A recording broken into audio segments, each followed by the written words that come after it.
وكرم وعلمه من البيان ما لم يعلم فسبحان الذي لا يحصى امتنانه باللسان ولا بالقلم ونشهد أن لا إله إلا الله وحده لا شريك له ونشهد أن سيدنا وسندنا وحبيبنا وطبيبنا وأولانا ومولانا محمدا عبده ورسوله صلى الله تعالى عليه وعلى آله وأصحابه وبارك وسلم تسليما كثيرا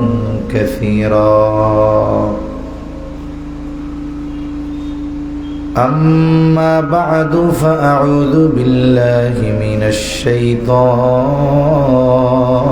الرجيم بسم الله الرحمن الرحيم إن الله يأمركم أن تؤدوا الأمانات إلى أهلها وإذا حكمتم بين الناس أن تحكموا بالعدل إن الله نعم ما يعظكم به إن الله كان سميعا بصيرا وقال رسول الله صلى الله عليه وسلم لا إيمان لمن لا أمانة له أو كما قال النبي صلى الله عليه وسلم صدق الله العلي العظيم وصدق رسوله النبي الكريم ونحن على ذلك لمن الشاهدين والشاكرين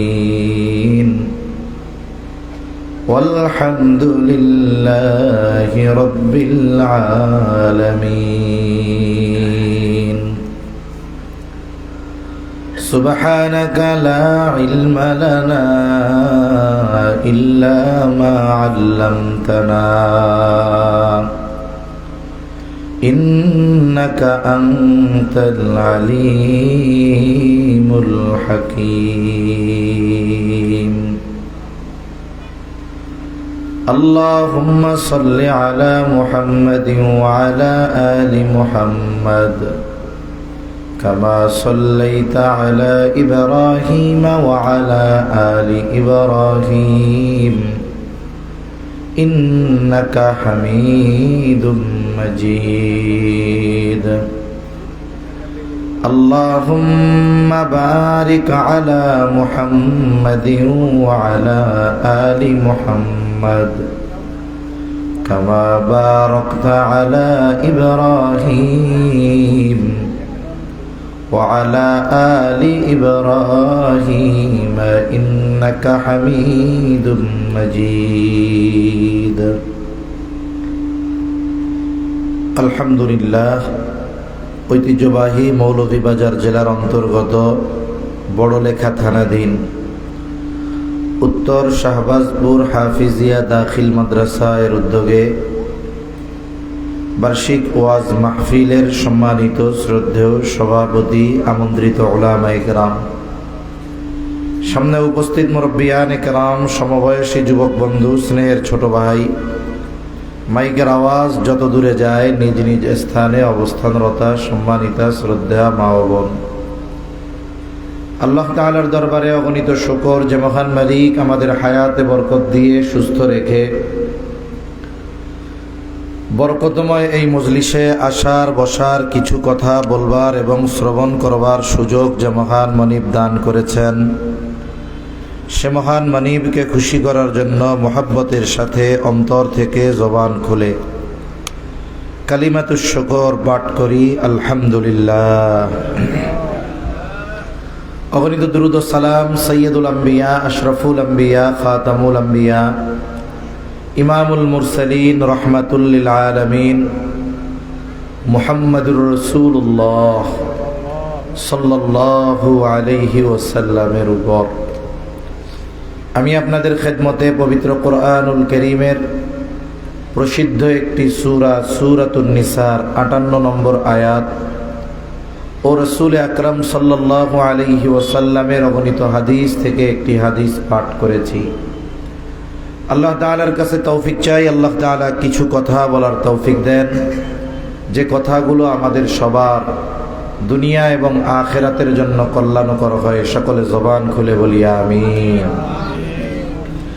সম্মানিত উপস্থিতি, আমি যে আয়াতখানা আপনাদের খেদমতে তিলাওয়াত করেছি, এই আয়াতের মধ্যে আল্লাহ সুবহানাহু ওয়া তাআলা খুবই সুন্দর দুইটি গুণের কথা উল্লেখ করেছেন। একজন মানুষ প্রকৃতপক্ষে মানুষে পরিণত হয় কিছু ভালো গুণের কারণে। মানুষের চেহারা সুন্দর হতে পারে, মানুষের অনেক সম্পদ থাকতে পারে, প্রভাব প্রতিপত্তি পদ পদবি থাকতে পারে, কিন্তু তার চরিত্র যদি সুন্দর না হয় তাহলে ওই মানুষকে আসলেও ভালো মানুষ বলা যায় না। এমন দুইটি গুণ, এই দুইটি গুণকে আল্লাহ তাআলা সুন্দর গুণ বলে অভিহিত করেছেন। এই আয়াতের তাফসীরে ইমাম শাফিঈ রাহমাতুল্লাহি আলাইহি, প্রসিদ্ধ চার মাযহাবের এক মাযহাবের ইমাম শাফিঈ রাহমাতুল্লাহি আলাইহি, তিনি বলেন এই দুইটা গুণ যদি কোনো ব্যক্তি অর্জন করে, কোনো মানুষ যদি আমরা অর্জন করতে পারি, সেই মানুষ উত্তম মানুষে পরিণত হয়ে যায়, সে বড় সৌভাগ্যবান মানুষ। এই দুইটা গুণ যদি কোনো সম্প্রদায়ের মধ্যে পাওয়া যায়, ওই সম্প্রদায়ের মানুষ বড় সৌভাগ্যবান মানুষ। এই দুইটা গুণ যদি কোনো জাতির মধ্যে পাওয়া যায়, ওই জাতির মানুষ বড় সৌভাগ্যবান মানুষ। এই দুইটা গুণ যদি কোনো দেশের রাষ্ট্রপ্রধানের মধ্যে পাওয়া যায়, বলে ওই দেশের প্রজা বসবাসকারী যারা, তারা বড় সৌভাগ্যবান। এই সুন্দর দুইটা গুণ নিয়ে আমরা কিছু আলোচনা করব ইনশাআল্লাহ।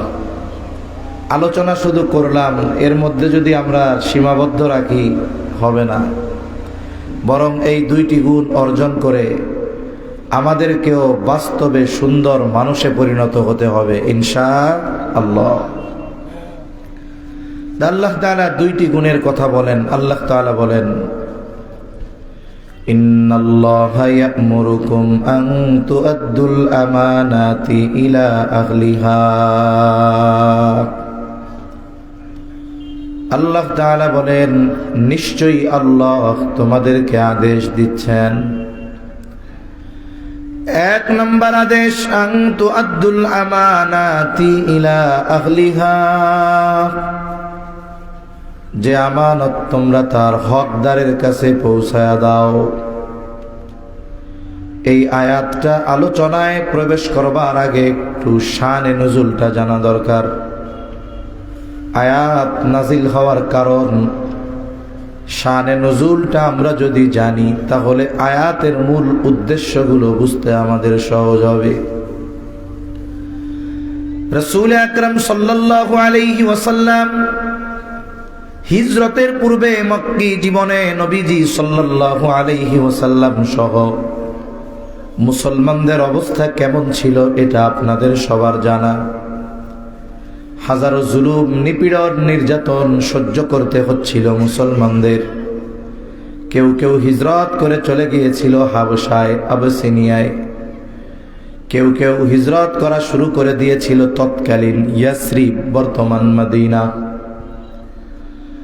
রাসূল আকরাম সাল্লাল্লাহু আলাইহি ওয়াসাল্লামের হিজরতের নির্দেশ তখনও হয় নাই। নবীজি সাল্লাল্লাহু আলাইহি ওয়াসাল্লাম মক্কায় ওই জাহেলিয়াতের সময়ও মানুষদের কাছে দুইটা বিষয়ের দায়িত্ব ছিল সবচাইতে সম্মানের, ইজ্জতের। একটা হলো হাজীদেরকে পানি পান করানো। ওই সময়টাতে হাজীদের পানি পান করানোর দায়িত্ব ছিল নবীজির চাচা আব্বাস রাদিয়াল্লাহু তাআলা আনহুর কাছে। আর আব্বাস রাদিয়াল্লাহু তাআলা আনহু ইসলাম গ্রহণ করেছেন বদর যুদ্ধের পরে। ওই সময় পানি পান করানোর দায়িত্ব ওনার কাছে। আর একটা দায়িত্ব ছিল বাইতুল্লাহর চাবি বহনের দায়িত্ব। এখন যেই চার কোনা কালো গেলাফে মোড়ানো ঘরটা আমরা দেখি, ওইখানে দরজা দেখি একটা, কিন্তু মূলত দরজা আরো একটা আছে আর এক পাশে। একটা সময় দরজা দুইটা ছিল। মানুষেরা একটা দরজা দিয়ে ভিতরে ঢুকতো, আর একটা দরজা দিয়ে বের হইতো। সময়ের সাথে সাথে যখন ভিড় বাড়া শুরু হয়ে গেছে, ওই সময়টাতেই বাইতুল্লাহর দুইটা দরজার একটা বন্ধ করে দিয়েছিল। ওই জামানাতেই তখন বাইতুল্লাহর ওই চার কোনা ঘরের ওই দরজা বন্ধ থাকতো, আর চাবিটা ছিল ওসমান ইবনে তালহার কাছে। তাহলে একটা হলো হাজীদের পানি পান করানো, আর একটা হলো বাইতুল্লাহর চাবি বহন। এই দুইটা দায়িত্ব যার কাছে থাকতো তার প্রভাব পাওয়ার মর্যাদা অন্যরকম ছিল। ওসমান ইবনে তালহা প্রতি সোম এবং বৃহস্পতিবার বাইতুল্লাহর দরজা খুলে দিতেন। মানুষেরা ভিতরে ঢুকত, আবার বের হয়ে যাওয়ার পরে দরজাটা বন্ধ করে দিতেন। তবে আলাদাভাবে যদি কারো একটু ভেতরে যাওয়ার ইচ্ছা হতো, ওসমান ইবনে তালহার কাছ থেকে চাবি নিয়ে দরজা খুলে বাইতুল্লাহর ভেতরে প্রবেশ করত। হিজরতের কিছুদিন আগে নবীজি সাল্লাল্লাহু আলাইহি ওয়াসাল্লামের মন চাইল তিনি একটু একাকী বাইতুল্লাহর ভিতরে যাবেন, নীরবে নিভৃতে একটু আল্লাহ তাআলার ইবাদত করবেন। এই উদ্দেশ্যে ওসমান ইবনে তালহার কাছে নবীজি চাবিটা চাইলেন। ওসমান ইবনে তালহা তখন কাফের। আমার আপনার নবী চাবি চাইল, ওসমান ইবনে তালহা চাবি দিল না। কয়েকটা বর্ণনা আসছে, আমি আপনাদের একটাই শুধু শোনাই। চাবি চেয়েছে ওসমান ইবনে তালহা, চাবি দেয় নাই। নবীজি মনে বড় কষ্ট পেলেন। নবীজি বললেন, ওসমান, আজকে তোমার কাছে আমি চাবি চাইলাম, তুমি আমারে চাবিটা দিলা না। অচিরেই এমন একটা সময় আসবে যখন এই চাবি আমার হাতে থাকবে। ওই দিন আমি যাকে ইচ্ছা তাকে এই চাবি বহনের দায়িত্ব প্রদান করব। ওসমান ইবনে তালহা ঈমান এনেছে হুদায়বিয়ার সন্ধির পরে। উনিও বর্ণনা করছেন ঘটনা। উনি বলেন যে ওই সময়টাতে মক্কায় এই বিষয়টা অসম্ভব মনে হচ্ছিল যে মুহাম্মদ সাল্লাল্লাহু আলাইহি ওয়াসাল্লামের হাতে বাইতুল্লাহর চাবি যাবে। এটা ওই সময় তো অসম্ভব মনে হচ্ছিল। তখন ওসমান ইবনে তালহা বলল, মুহাম্মদ, যদি কোনোদিন এমনটা হয় বাইতুল্লাহর চাবি তোমার হাতে, ওই দিন কুরাইশদের সম্মান বলে আর কিছু বাকি থাকবে না। নবীজি তখন বললেন, না ওসমান, না না, ওই চাবি যেই দিন আমার হাতে আসবে আল্লাহ তাআলা ওই দিন কুরাইশদের সম্মান মর্যাদা আরো বাড়ায়া দিবে। তবে ওই সময়টাতে তো মনে হচ্ছিল এটা অসম্ভব, কারণ মক্কায় মুসলমানদের পরিস্থিতি কি এটা তো আমরা সবাই কম বেশি জানি। ওসমান ইবনে তালহা বলেন, তবে এই কথাটা যিনি বলেছেন তিনি গোটা হায়াতে একটা মিথ্যা কথাও বলেন নাই। যদিও মনে হচ্ছিল এটা অসম্ভব, কিন্তু জবান দিয়ে এই কথাটা যেই ব্যক্তি বলেছে, গোটা হায়াতে মিথ্যা কথা তো বহুদূর, আমার আপনার নবী গোটা হায়াতে একটা অপ্রয়োজনীয় কথা কখনো বলেন নাই। উনি তখন কাফের, ওই সময় থেকেই উনার মনের মধ্যেই পেরেশানি। তাইলে কি সত্যই একদিন এই চাবি মুহাম্মাদের হাতে চলে যাবে? মক্কা বিজয় হলো, এবার নবীজি সাল্লাল্লাহু আলাইহি ওয়াসাল্লামের হাতে বাইতুল্লাহর চাবি। লম্বা কথা আমি সংক্ষিপ্ত সারে বলতেছি। নবীজি সাল্লাল্লাহু আলাইহি ওয়াসাল্লাম ওসমান ইবনে তালহার কাছ থেকে চাবি নিয়ে নিলেন, যদিও ওই সময় সে মোমেন। ওসমান ইবনে তালহা চাবি দিতে চায় না। আলী রাদিয়াল্লাহু তাআলা আনহু চাবি কেড়ে নবীজির হাতে দিলেন। নবীজি বাইতুল্লাহর দরজা খুললেন। ভেতরে মূর্তি ছিল কয়টা? 360টা। কয়টা মূর্তি ছিল? নবীজি সবগুলো ভাঙলেন, পরিষ্কার করলেন বাইতুল্লাহ। এইবার কাবার চত্বরে বসে পরামর্শ হচ্ছে এই চাবি কার কাছে দেওয়া যায়। ওসমান ইবনে তালহা চিন্তা করতেছে এই চাবি আর আমার হাতে আসবে না। যদিও ওই সময় ওসমান ইবনে তালহা মুমিন, সাহাবায়ে কেরামের মনেও কষ্ট যে ওই যে হিজরতের আগে নবীরে চাবি দেয় নাই। যদিও এখন ঈমান আনছে, আগের কষ্টটা এখনো মনে আছে। হযরত আব্বাস রাদিয়াল্লাহু তাআলা আনহু বললেন, নবীজি, ভাজিদের পানি পান করানোর দায়িত্ব যেহেতু আমাদের, চাবি বহনের দায়িত্ব আমাদের দিয়ে দেওয়া হোক। আল্লাহ সুবহানাহু ওয়া তাআলা ওই সময়টাতে সূরাতুন নিসার এই 58 নম্বর আয়াত নাজিল করে। এই আয়াতে আল্লাহ তাআলা আমানতকে দায়িত্ব বলে অভিহিত করেছেন। আমানতকে দায়িত্ব বলে অভিহিত করেছেন। আর আল্লাহ তাআলা চাইলেন যে চাবি বহনের এই দায়িত্ব ওসমান ইবনে তালহার কাছে ফিরিয়ে দেওয়া হোক। ভাই, কেউ যদি আমার উপরে জুলুম করে, ব্যক্তিগত জুলুম, মনে রাখবেন কোন জুলুম যদি সামগ্রিক হয়, 100 জনের উপরে জুলুম হয়েছে, আমি আমারটা মাফ করতে পারি, এই অধিকার আমার আছে। বাকি 99 জনের এটা মাফ করার দায়িত্ব আমার না, তারা যদি না চায়, তাই না? এখন কেউ যদি আমার উপরে জুলুম করে, আমি তখন ছিলাম দুর্বল, আমার প্রতিশোধ নেওয়ার সুযোগ হলো, আমি এখন সবল। এখন আমি সবল, ওই জালেম দুর্বল, আমি তো প্রতিশোধ নিতে পারবো। তবে যদি কেউ ক্ষমা করে দেয়, এটা তার উদারতা। রাসূল আকরাম সাল্লাল্লাহু আলাইহি ওয়াসাল্লামের মধ্যে ক্ষমার গুণ ছিল। আল্লাহ তাআলা চাইলেন আমার আপনার নবীজির এই মহানুভবতাকে আরো ফুটিয়ে তুলতে। সবাই চিন্তা করতেছে ওসমান ইবনে তালহার হাতে আর চাবি যাবে না। আর আল্লাহ তাআলা বলেন, হাবিব, আপনি এই চাবি বহনের দায়িত্ব হকদার তথা ওসমান ইবনে তালহার হাতে ফিরায় দেন। আল্লাহ তাআলা এই নির্দেশ দিলেন, আমার আপনার নবীজি ওই চাবি বহনের দায়িত্ব ওসমান ইবনে তালহার হাতে পুনরায় বুঝিয়ে দিলেন। তাহলে এই আয়াতে দায়িত্বকে আমানত বলা হয়েছে, এতটুকু মনে রাখেন। পরের কথা এবার আসি। আল্লাহ তাআলার নির্দেশ, আনতু আদ্দুল আমানাতি ইলা আহলিহা। হে ইমানদারেরা, আল্লাহ তাআলার নির্দেশ, তুমি আমানত তার হকদারের কাছে ফিরায় দাও। তার মানে যেহেতু আমানত শব্দটা আম, ব্যাপক অর্থবোধক, এজন্য মুফাসসিরিনে কেরাম বলেন এখানে সকল ধরনের আমানত উদ্দেশ্য। তাহলে আল্লাহ তাআলার কি নির্দেশ? ইন্নাল্লাহা ইয়া'মুরুকুম আন তুআদ্দুল আমানাতি ইলা আহলিহা। আল্লাহ তোমাদেরকে এই নির্দেশ দিচ্ছেন যে তোমরা আমানত তার হকদারের কাছে ফিরায় দাও। উদ্দেশ্য হলো আল্লাহর নির্দেশ, তোমরা সবাই আমানতদার হয়ে যাও, আমানতদার হও। আমরা অনেকে ইমানদার, কিন্তু আমানতদারিতার গুণ অর্জন করতে পারি নাই। আমানতদারিতা হলো মুমিনের ভূষণ। প্রকৃত মুমিন সে পরিপূর্ণ আমানতদার হয়। আর খেয়ানত করা এটা মুমিনের খাসলাত নয়, এটা মুনাফিকের আলামত। নবীজি সাল্লাল্লাহু আলাইহি ওয়াসাল্লাম আমাদেরকে মুনাফিকের আলামতগুলো জানিয়ে দিয়েছেন।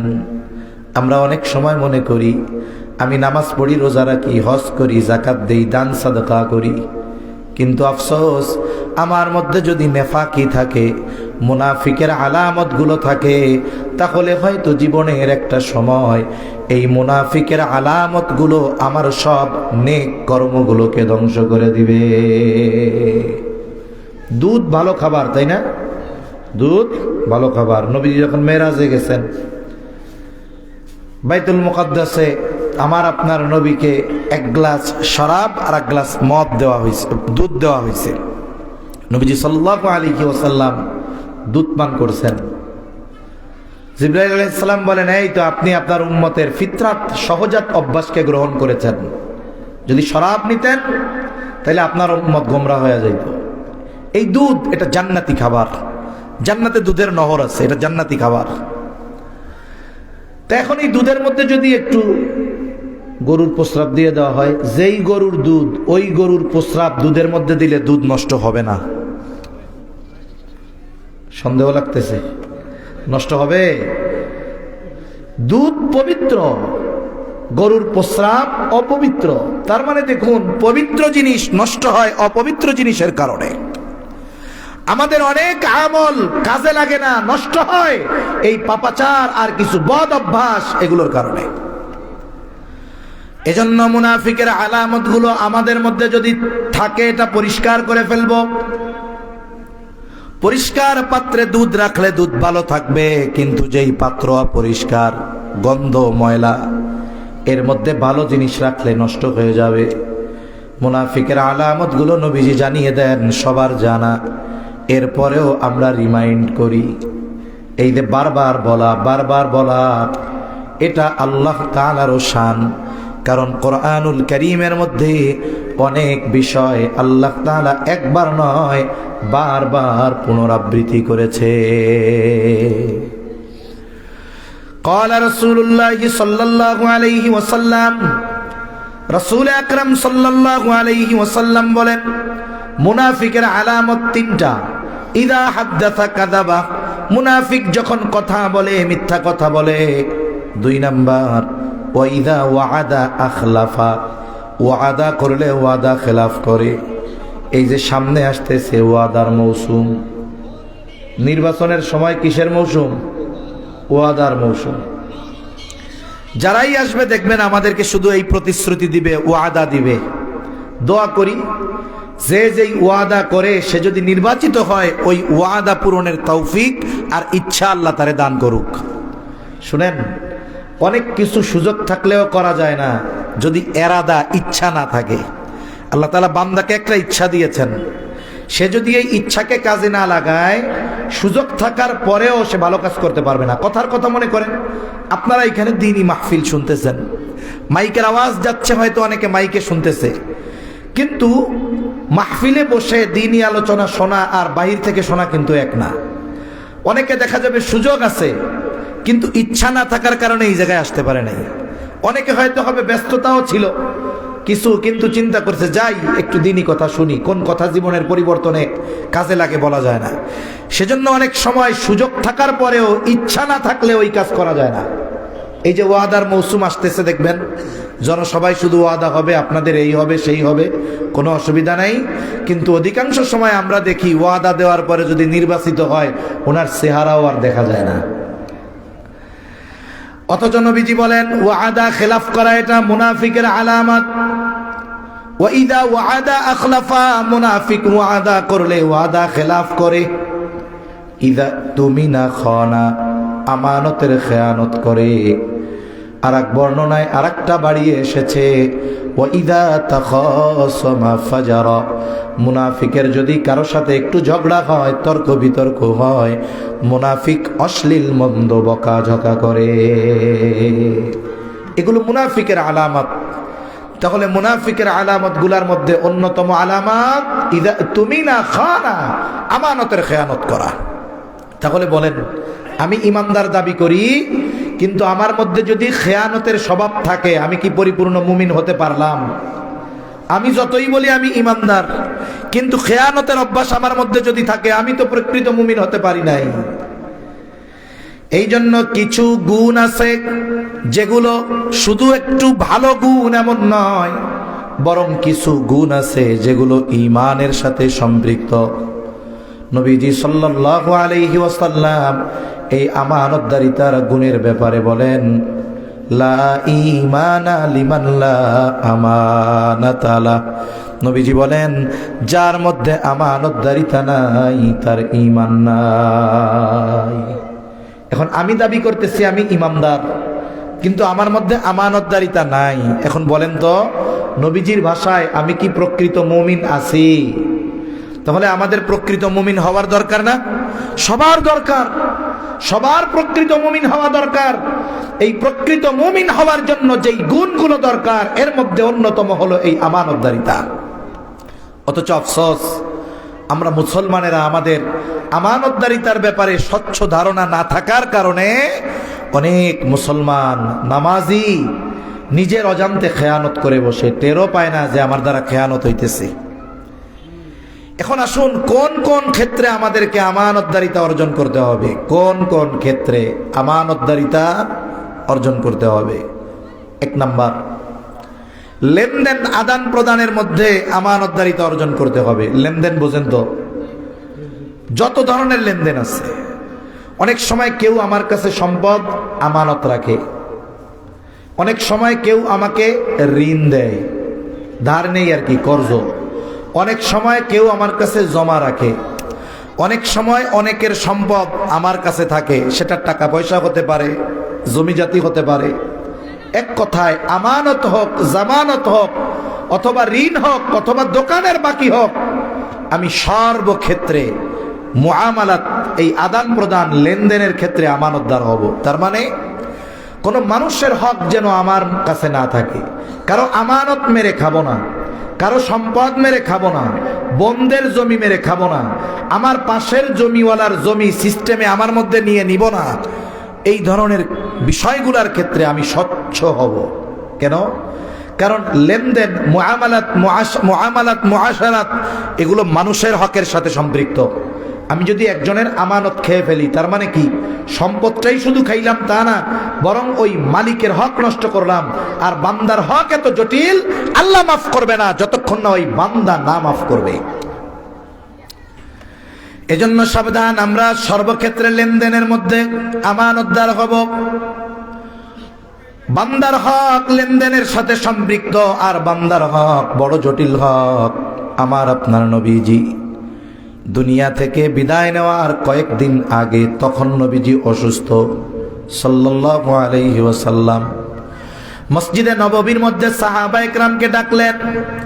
নবীজি দুর্বল, অসুস্থ।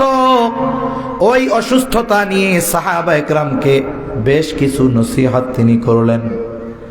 নবীজি ওই সময় এই কথাটাও বলেছেন, তোমরা যদি কেউ আমার কাছে কোনো হক পাও না থাকো, তাহলে সেটা চেয়ে নাও।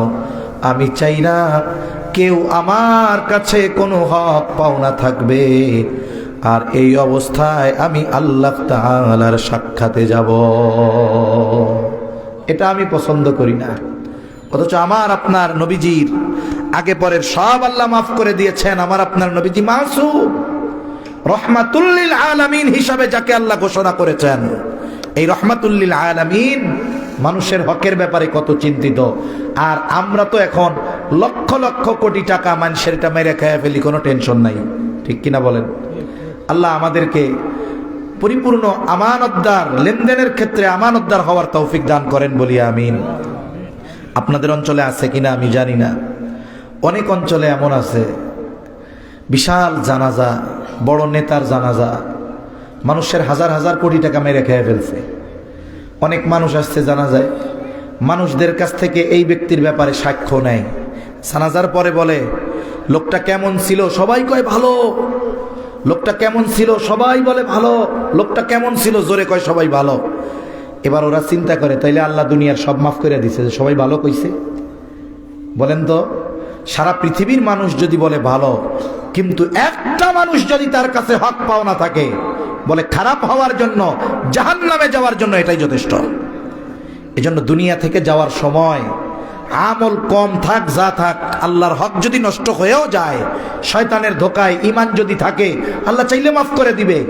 কিন্তু দুনিয়া থেকে যাওয়ার সময় কোনো বান্দার হক যেন আমার উপরে অবশিষ্ট না থাকে, কেউ যেন আমার কাছে কোনো পাওনা না থাকে, আমি যেন কারো আমানতের বস্তু হজম করে না ফেলি, আমি যেন কারো ঋণ তাকে ফাঁকি মানে ঋণ খেলাফি না হই। এইভাবে লেনদেনের ক্ষেত্রে আমরা আমানতদার হব তো ইনশাআল্লাহ। আমাদের অঞ্চলে অনেক ভাই আছে বোনদের সম্পদ বঞ্চিত করে, আপনাদের এদিকে আছে, খবরদার এগুলো করা যাবে না। তাহলে 1 নাম্বার আমরা আমানতদার হব লেনদেনের ক্ষেত্রে। 2 নাম্বার দায়িত্ব আমানত। এই আয়াতে আল্লাহ তাআলা দায়িত্বকে আমানত বলে অভিহিত করেছেন। তার মানে আল্লাহ তাআলা নবীজিকে কেমন যেন বলতেছেন, আপনি এই চাবি বহনের দায়িত্ব এটা আগে যার কাছে ছিল সেই হকদার, তার কাছেই ফিরিয়ে দেন। দায়িত্ব আমানত। এখন তো এমন এক জামানা, মানুষ দায়িত্বকে আমানত মনে করে না, বরং মানুষ দায়িত্বকে গনিমত মনে করে। চিন্তা করে কোনো মতে যদি একটা দায়িত্ব নিতে পারি, আর যদি দল ক্ষমতায় থাকে, তাইলে আখের গোছানোর জন্য আর কিছু লাগবে না। আমরা দেখছি না এক সময় স্টুডেন্ট ছাত্র, সেও নাকি 1000 কোটি টাকার মালিক। 1000 কোটি টাকা তো আমি 2 সেকেন্ডে বলে দিলাম। যদি কাউকে 1000 কোটি টাকা গুনতে দেওয়া হয়, নোটগুলাও যদি 100 টাকার হয়, আমার মনে হয় কয়েক বছরে গুইনা শেষ করতে পারবে না, ব্যয় করা তো বহুদূর। আর যদি 1 টাকার কয়েল দেই, তাইলে হায়াত শেষ হইয়া আরো যদি 2 বার হায়াত দেওয়া হয় ওই পরিমাণ, তারপরেও সে ওই 1000 কোটি টাকা গুনে শেষ করতে পারবে না। এই অবস্থা। এই দায়িত্ব আমানত। অতীতের মানুষেরা দায়িত্ব নিতে চাইতো না। হযরত আবু যর গিফারি রাদিয়াল্লাহু তাআলা আনহুর ব্যাপারে একটা বর্ণনা আছে, এটা হাদিস না, এটা একটা ঘটনা। একবার ওনার ব্যাপারে আলোচনা হইতেছে, নবীজি সাল্লাল্লাহু আলাইহি ওয়াসাল্লাম তখন দুনিয়ায় নাই। হযরত ওমর রাদিয়াল্লাহু তাআলা আনহু বা আবু বকর সিদ্দিক রাদিয়াল্লাহু তাআলা আনহুর সময় ওনার অনুপস্থিতিতে একবার আলোচনা হচ্ছে যে রাষ্ট্রের ওই দায়িত্বটা আবু যর গিফারিকে দেওয়া যায়। কিছু দায়িত্ব আছে যেই জায়গায় কঠিন মানুষ লাগে, কিছু দায়িত্ব আছে যেই জায়গায় বুজুর্গ মানুষ লাগে। তা ওই জায়গার ওই দায়িত্বটার জন্য আবু যর গিফারি উপযুক্ত। আলোচনা হয়েছে মজলিসের মধ্যে, এখনো সিদ্ধান্ত হয় নাই। আলোচনার মজলিসে যারা ছিলেন তাদের মধ্য থেকে একজন আবু যর গিফারি রাদিয়াল্লাহু তাআলা আনহুরে বলতেছে, ভাই আবু যর, আজকে তো ওই বিষয়ে আলোচনা হয়েছে, ওই বিষয়ের দায়িত্বটা তোমাকে দেওয়া হতে পারে। বলেন তো, দায়িত্ব দেওয়া হয়েছে, শুধু কি হয়েছে? আলোচনা হয়েছে, পরামর্শ হয়েছে। ওনার কানে যখন এই কথা গেছে দায়িত্ব দেওয়া হতে পারে, উনি পেরেশান, চিন্তিত, ওনার ঘুম চলে গেছে চোখ থেকে। উনি ভয়ে আছেন, আজকে তো আলোচনা হইল, কালকে যদি দায়িত্বটা দিয়ে দেয়, এই দায়িত্ব দিয়ে দেয় নাকি এই ভয়ে উনি রাতের বেলায় এলাকা ছেড়ে চলে গেছে। অথচ এখন দায়িত্ব নেওয়ার প্রতিযোগিতা চলে, ঘুষ দিয়ে টাকা দিয়ে মানুষ দায়িত্ব নেয়। দায়িত্ব পাবার ক্ষেত্রে যদি কেউ পথের কাটা হয়, তাকে দুনিয়া থেকে বিদায় করে দেয়, আছে না নাই? অথচ আমাদের অতীতের মানুষ এই দায়িত্বগুলোকে আমানত মনে করতেন। আফসোসের বিষয়, এখনকার অধিকাংশ মানুষ, সবাই না, দায়িত্বকে গনিমত মনে করে। আমাদের কলিজার টুকরা ইমাম আজম আবু হানিফা রাহমাতুল্লাহি আলাইহি, ইতিহাস থেকে আপনাদের ঘটনা শোনাই। ইমাম আজম আবু হানিফা রাহমাতুল্লাহি আলাইহি একদিন বাজারের মধ্যে খলিফা মনসুরের সাথে দেখা। খলিফা মনসুর ইমাম আবু হানিফাকে দেখতে পেয়ে সাথে সাথেই বললেন, ইমাম, প্রধান বিচারকের পদ শূন্য, আপনাকে প্রধান বিচারক হিসাবে নিয়োগ দেওয়া হলো। প্রধান কাজী, বিচারক। ইমাম আবু হানিফা রাহমাতুল্লাহি আলাইহি সাথে সাথে খলিফার প্রস্তাব ফিরিয়ে দিয়া বললেন, না না, এই দায়িত্ব গ্রহণ করা আমার দ্বারা সম্ভব নয়। প্রস্তাব দিয়েছে কে? আব্বাসীয় খলিফা, খলিফা মনসুর। সবার সামনে। এই দুনিয়ায় কে না ভালো একটা দায়িত্ব চায়, কে না ভালো একটা চাকরি চায়।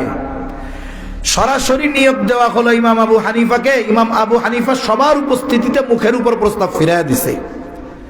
এটা খলিফার আত্মমর্যাদায় লাগছে, ইগোতে লাগছে, প্রেস্টিজে লাগছে। হাতে ছিল চাবুক, চাবুক দিয়া ঠাস করে একটা বাড়ি মেরে দিছে ইমাম আবু হানিফার গায়ে।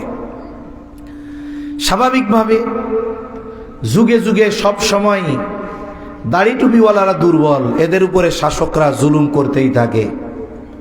ইমাম আবু হানিফা কিছু বলেন নাই। খলিফা মনসুর রাজপ্রাসাদে চলে গেল। আলহামদুলিল্লাহ, খলিফা মনসুর রাজপ্রাসাদে ফিরে গেছে। খলিফা মনসুরের চাচা বলে, মনসুর, কাজটা তুমি ভালো করো নাই। ইমাম আবু হানিফার গায়ে আঘাত করেছ, কাজটা ভালো করো নাই, তুমি তার কাছে ক্ষমা চাও।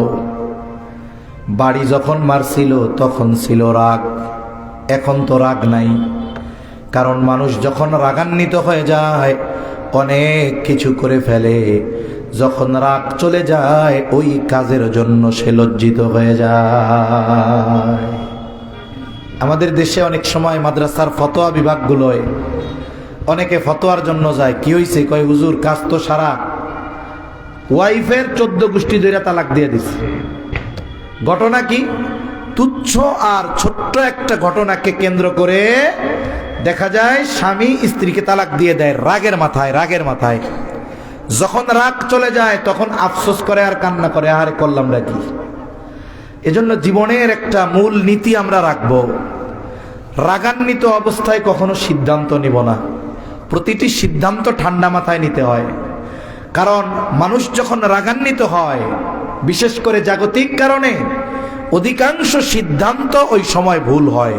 এজন্য রাগ যখন আসে কি করব? ইসলাম আমাদের অনেক নির্দেশনা দিয়েছে।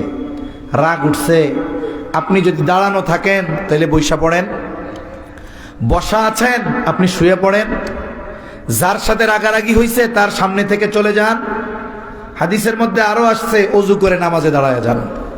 কিন্তু রাগের মাথায় সিদ্ধান্ত নিয়েন না, কারণ রাগের মাথার অনেক সিদ্ধান্ত, অনেক কথা রাগ চলে যাওয়ার পরে আফসোস আর লজ্জার কারণ হয়ে যায়। ঠিক কিনা বলেন? ওই সময় যে বাড়ি মারছে তখন তো রাগ ছিল, এখন তো রাগ নাই, এই জন্য ক্ষমা চাইতে লজ্জা লাগতেছে। খলিফা মনসুর তার একজন বিশ্বস্ত লোককে পাঠায় দিল ইমাম আবু হানিফার কাছে। বলল, ইমাম আবু হানিফাকে গিয়ে বলবা, ইমাম খলিফা তার আচরণের কারণে লজ্জিত ব্যথিত, আপনার কাছে ক্ষমা চেয়েছে। সাথে সাথে 1 তোলে স্বর্ণ মুদ্রা তার হাতে দিয়ে বলল, এটা ইমাম আবু হানিফাকে আমার পক্ষ থেকে হাদিয়া দিবা। লোকটা ইমাম আবু হানিফার কাছে গিয়ে বলে, ইমাম, খলিফা তার আচরণের কারণে লজ্জিত, আপনার কাছে ক্ষমা চেয়েছে, আপনি তাকে ক্ষমা করে দেন।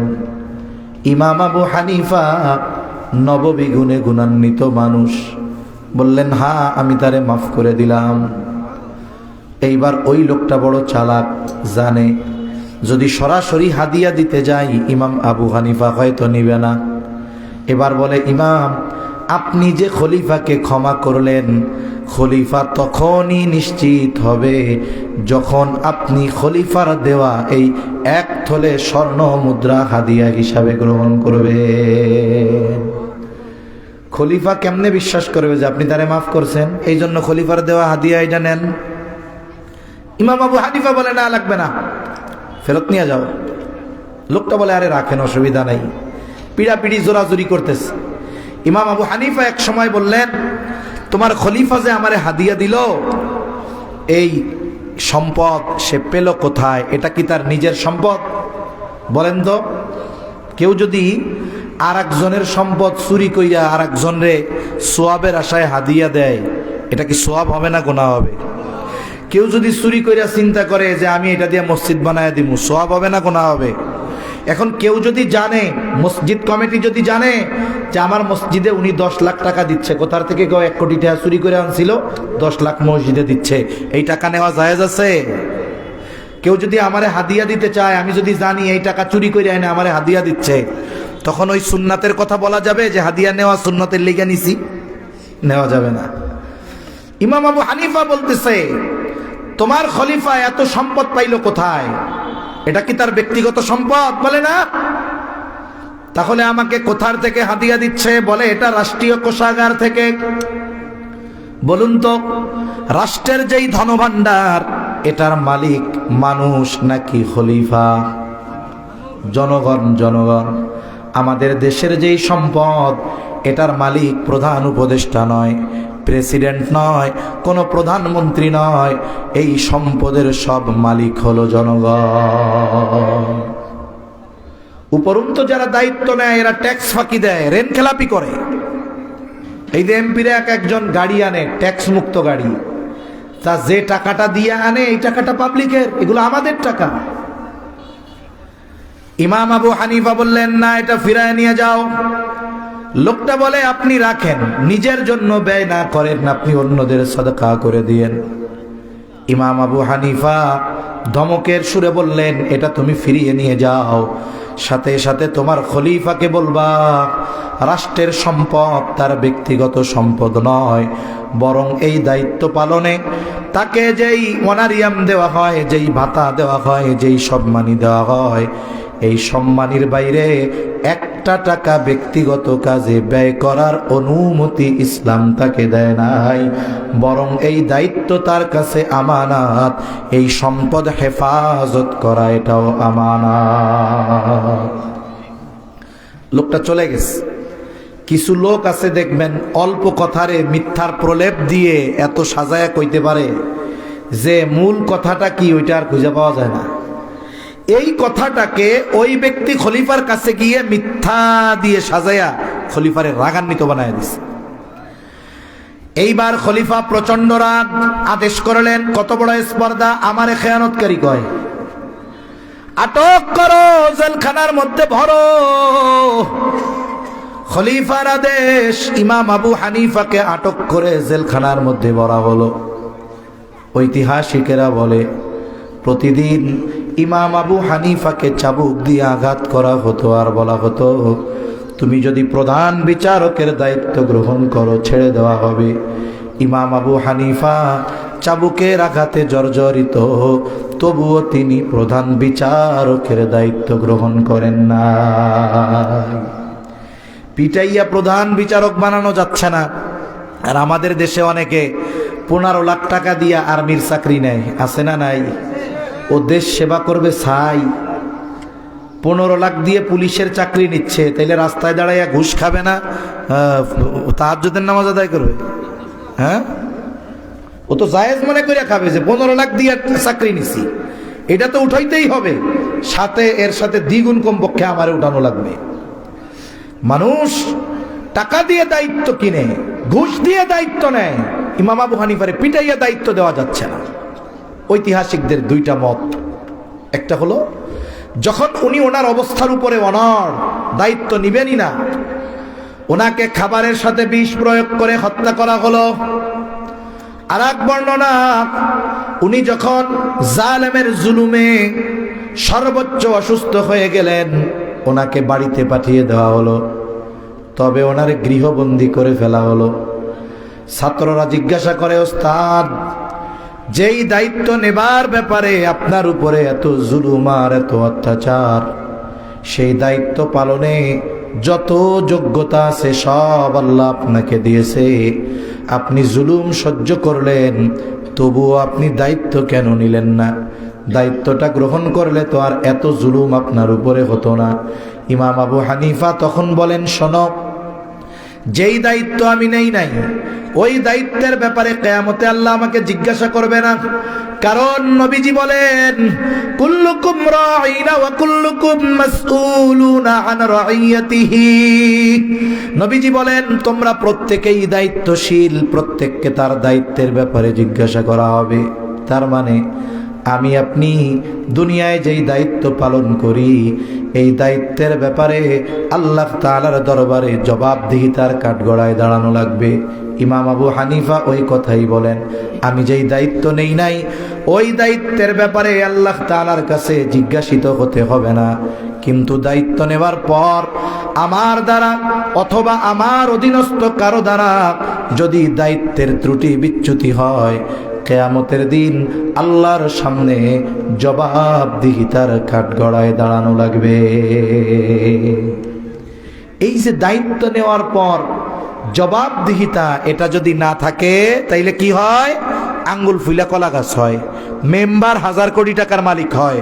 অথচ করোনাকালীন সময় আপনাদের অঞ্চলের অনেক মানুষ তো ইংল্যান্ডে আছে না, লন্ডনে আছে। ওই সময় ইংল্যান্ডের প্রধানমন্ত্রী ছিল বরিস জনসন, এবারটার নাম বরিস জনসন। সে পত্রিকার মধ্যে দেখলাম একদিন বলতেছে যে আমি প্রধানমন্ত্রীর দায়িত্ব ছেড়ে দিতে চাই, আর আমাদের দেশে পারলে দেশের সব মানুষ মরে যাক, তাও আমি চেয়ার ছাড়তে রাজি নেই। সব মরে যাক, আমার চেয়ার ঠিক থাকলে হইল। ঠিক কিনা বলেন? এখন আমি একটু উৎসাহী হইলাম যে দুনিয়ার মানুষ এই পদ পদবী রাষ্ট্র ক্ষমতার জন্য কত কিছু করে, আর এই আল্লাহর বান্দা ছেড়ে দিতে চায় কেন?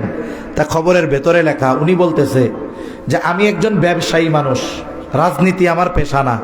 আর আমাদের দেশে রাজনীতি যারা করে ওরা এটারে বড় এক পেশা মনে করে।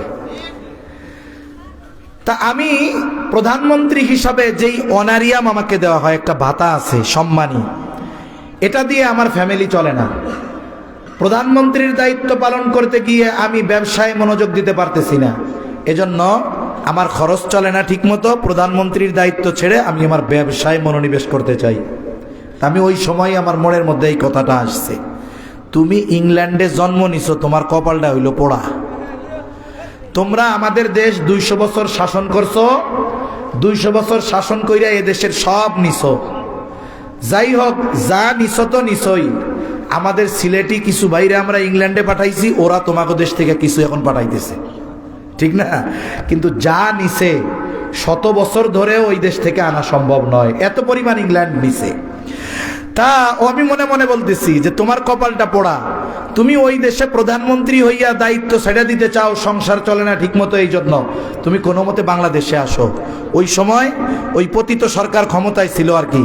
তা আমি মনে মনে কইতেছি, বাংলাদেশে আইসা তুমি নাগরিক হইয়া কোনো মতে ওই দলের সাপোর্ট নিয়ে মেম্বার হও। তোমার মন্ত্রী এমপি হওয়ার দরকার নাই, তুমি মেম্বার হও। তাহলে কি হবে? বাংলাদেশের মেম্বার হইয়া ইংল্যান্ডে 2-4-5টা বাড়ি কিনতে পারবা। আমাদের দেশের এক এমপি কিনছে না, চিন্তা করছেন? প্রথম শুনলাম 260টা বাড়ি, এরপরে শুনি 500-র উপরে বাড়ি। চিন্তা করে দেখেন, একজন মন্ত্রী, সে ভূমি মন্ত্রণালয়ের দায়িত্ব ছিল, সে যদি এই পরিমাণ দুর্নীতি করতে পারে, তার উপরে যারা ছিল তারা কি করছে আল্লাহই ভালো জানে। একটু চিন্তা করে দেখেন অবস্থাটা কোথায়। তো দায়িত্ব আমানত, হাদিসের মধ্যে আসছে, আবু দাউদের হাদিস, নবীজি সাল্লাল্লাহু আলাইহি ওয়াসাল্লাম বলেন, তোমাদের কাউকে যখন কোনো রাষ্ট্রীয় দায়িত্ব দেওয়া হয়, সরকারি দায়িত্ব দেওয়া হয়, নবীজি বলেন কেউ যদি ওই দায়িত্বের সুচ পরিমাণ খেয়ানত করে, একটা সূচের দাম 2 টাকা, নবীজি বলেন কেউ যদি সুচ পরিমাণ খেয়ানত করে, কিয়ামতের দিন ওই ব্যক্তি খেয়ানতের বোঝা নিয়ে আল্লাহর সামনে হাজির হওয়া লাগবে। মুহাদ্দিসিন একরাম বলেন, যদিও এখানে রাষ্ট্রীয় দায়িত্বের কথা বলা হয়েছে, তবে যাকে যেই দায়িত্ব দেওয়া হয়েছে, দায়িত্বটা সরকারি হোক আর বেসরকারি হোক, প্রত্যেকের কাছেই দায়িত্ব আমানত।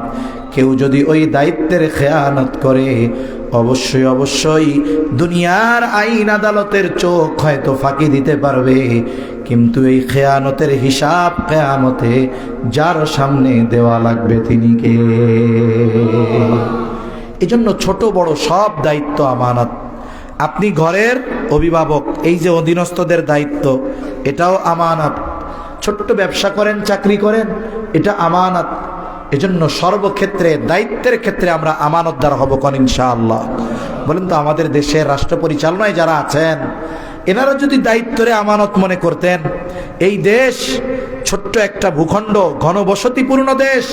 মনে রাখবেন, জনবসতি, ঘনবসতি, জনসংখ্যা, এটা কোন দেশের জন্য অভিশাপ নয়, বরং এই জনসংখ্যাকে যদি জনশক্তিতে রূপান্তরিত করা যায়, পৃথিবীর বড় বড় দেশকে চ্যালেঞ্জ দেওয়া যায়, ঠিক কিনা বলেন? কিন্তু আফসোস, আফসোস আমাদের দায়িত্বগুলো এমন এমন মানুষের হাতে যায় যে তারা প্রচন্ড ক্ষুধার্ত, দায়িত্ব পাবার পরে সহ্য করতে পারে না, সব খেয়ে ফেলে, সিন্দাবাদের দৈত্যের মতো। আল্লাহ আমাদের দায়িত্বশীল আমানতদার শাসক দান করেন বলি আমিন। তাহলে দায়িত্ব আমানত। 3 নাম্বার, কথাও অনেক সময় আমানত হয়।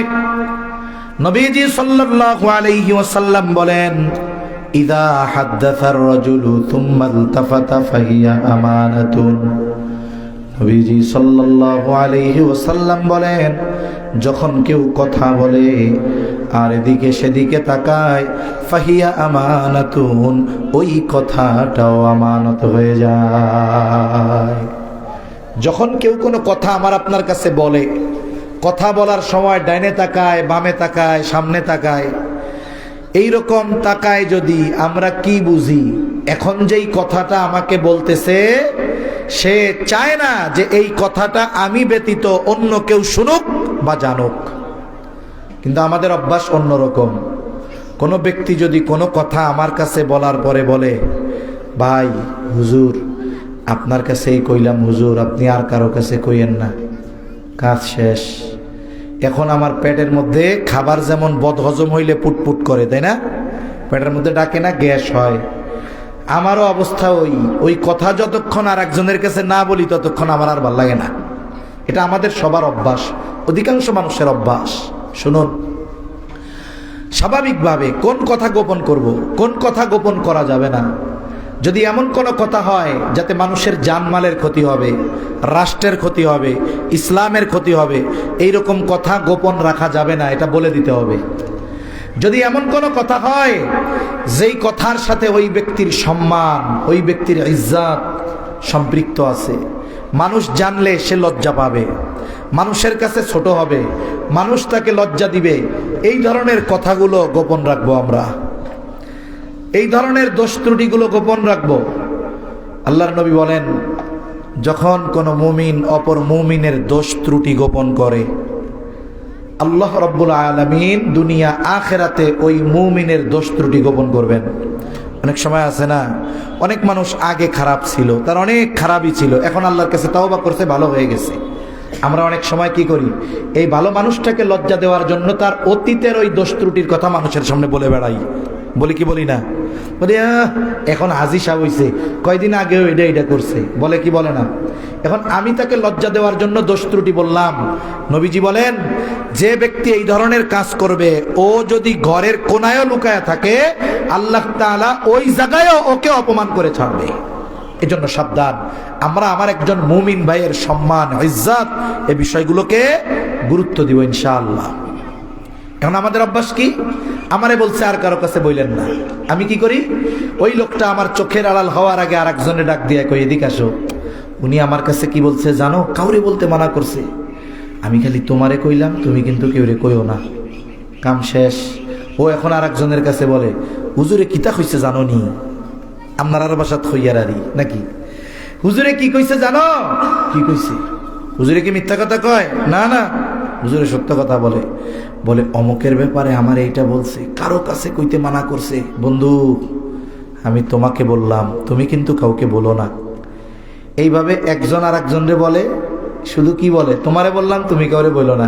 এরকম করতে করতে সকালের যেই কথা কারো কাছে বলা মানা ছিল, দুপুর হইতে হইতে 100 জনের কাছে পৌঁছে গেছে। এখন বলেন তো, খেয়ানত কি একটা আছে না 100টা হইছে? প্রথম যিনি করেছেন উনি কি 100 জনের কাছে বলছে না একজনের কাছে বলছে? তবে 100 জনের কাছে পৌঁছানোর কারণ উনি প্রথম যদি খেয়ানত না করতেন, এই কথা 100 জনের কাছে পৌঁছাইতো না। ঠিক কিনা বলেন? হাদিসের মধ্যে আসছে, নবীজি সাল্লাল্লাহু আলাইহি ওয়াসাল্লাম বলেন, যখন কারো দ্বারা কোনো ভালো কাজের সূচনা হয়, ওই ভালো কাজ যতজন করে আর যতদিন চলে, ভালো কাজের সূচনাকারীর আমলনামায় সকলের ভালো কাজের সমপরিমাণ সওয়াব যোগ হয়ে যায়। আবার যখন কেউ কোনো মন্দ কাজ করে, ওই মন্দ কাজ যার দ্বারা সূচনা হয়, ওই মন্দ কাজ মানুষেরা যতজন করবে, যতদিন করবে, সকলের সমপরিমাণ পাপ ওই মন্দ কাজের সূচনাকারীর আমলনামায় যোগ হয়ে যায়। নবীজি সাল্লাল্লাহু আলাইহি ওয়াসাল্লাম বলেন, এই পৃথিবীতে সর্বপ্রথম অন্যায়ভাবে আদম আলাইহিস সালামের এক সন্তানের মাধ্যমে হত্যাকাণ্ড সংগঠিত হয়েছে। কিয়ামত পর্যন্ত অন্যায়ভাবে যত হত্যাকাণ্ড সংগঠিত হবে, সব হত্যাকাণ্ডের সমপরিমাণ গুনাহ আদম আলাইহিস সালামের ওই হত্যাকারী সন্তানের আমলনামায় যোগ হয়ে যাবে। এজন্য কথার ক্ষেত্রে আমরা আমানতদার হব তো ইনশাআল্লাহ।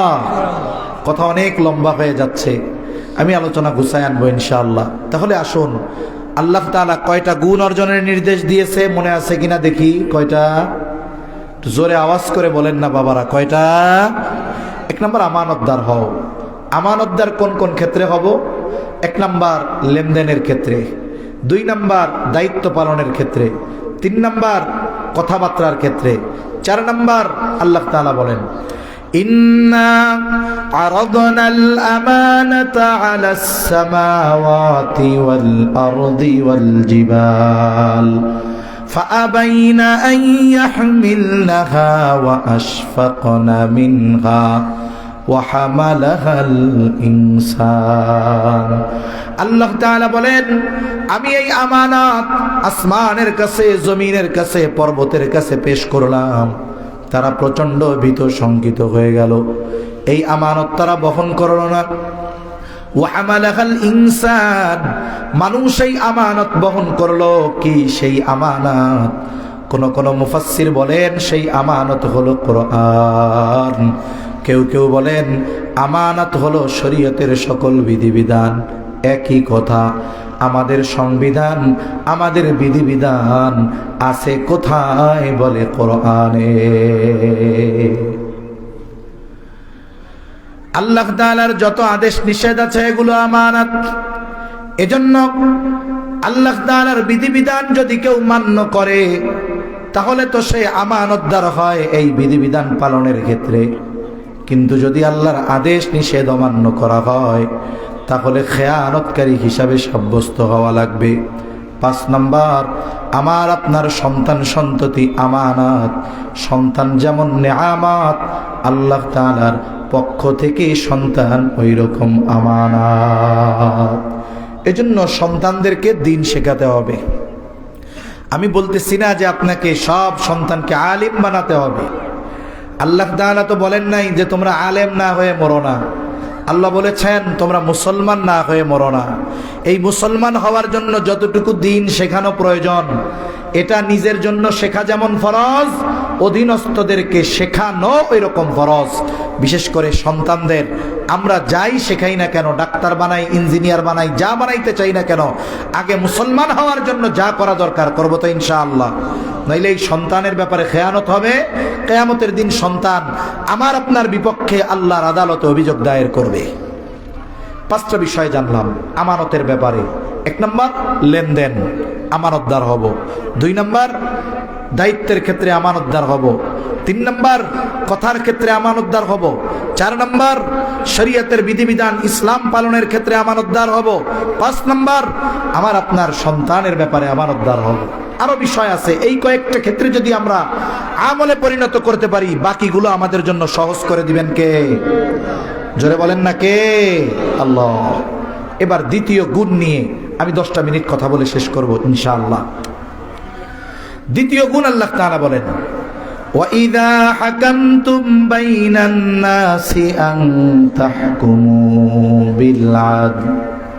আল্লাহ তাআলা বলেন, তোমরা যখন মানুষের মধ্যে বিচার আচার করবা, ন্যায় বিচার করবা। 1 নম্বর আদেশ আমানতদার হও। 2 নম্বর আদেশ ন্যায় বিচারক হও। বলতে পারেন হুজুর, আমরা আছি বাংলাদেশের এক প্রান্তে, একেবারে ভারতীয় বর্ডারের কাছে।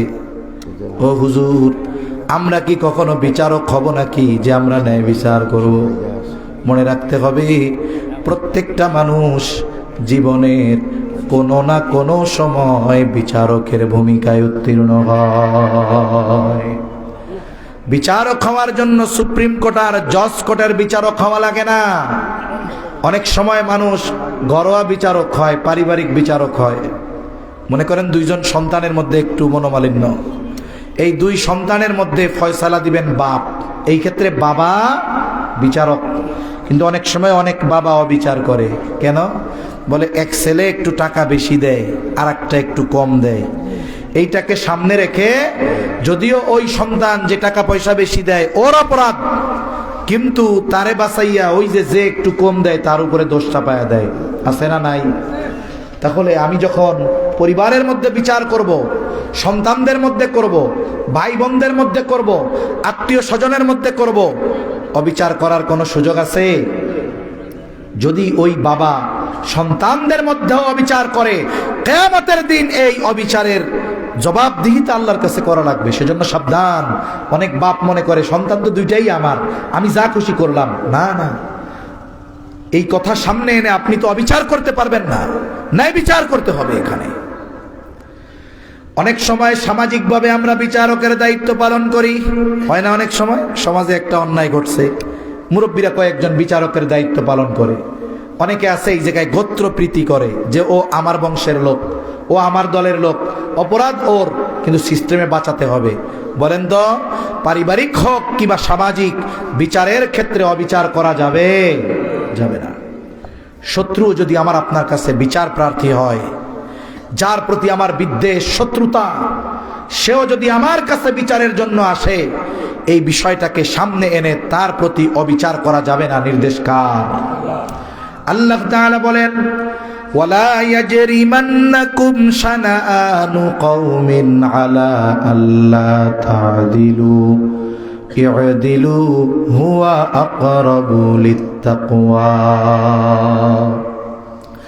কোন সম্প্রদায়ের প্রতি বিদ্বেষ যেন তোমাদেরকে ন্যায় অবিচারে প্ররোচিত না করে। তার মানে যদি কোনো শত্রু, যার প্রতি আমার রাগ ক্ষোভ, সেও যদি আমার কাছে বিচারের জন্য আসে, ন্যায় বিচার করতে হবে। কিন্তু আফসোস, গোটা পৃথিবীতে এখন ন্যায় বিচার নাই, শুধু অবিচার আর অবিচার।